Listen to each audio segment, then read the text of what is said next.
Hello and আসসালামু আলাইকুম। আজকে আমি আপনাদের দেখাবো আমাদের শিপের মেইন ইঞ্জিন কিভাবে চালানো হয়। তো এটা হইতেছে মেইন সুইচ, এটা দিয়ে স্টার্ট করানো যায়। আর এটা এখানে হইতেছে আমাদের শিপের কত স্পিড আমরা নিব, যখন স্টপ অবস্থায় আছে। আর এটা সামনের দিকে অ্যাহেড, এটা ডেড স্লো মানে আস্তে, স্লো, হাফ, ফুল, নেভিগেশন ফুল। তো এইভাবে আমাদের পেছনের দিকে যদি শিপ যায়, এইভাবে আমাদের ওটা চেঞ্জ করে নিতে হয়। এখানে দুইটা কম্প্রেসর আছে, যেটা আমাদের বাতাসকে কম্প্রেস করতে হয়। দুটো ব্লোয়ার আছে। এখানে তিনটা টেলিফোন দেখতে পাচ্ছেন।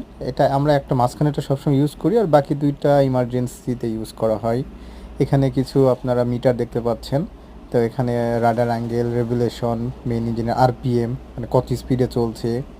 আর এখানে কিছু মিটার দেখতে পাচ্ছেন, যেগুলোতে বিভিন্ন ধরনের ইঞ্জিনের প্রেসার বা ইয়ে করে এগুলো দেখানো হচ্ছে। এটা আপনারা হয়তো বুঝতে পারবেন না।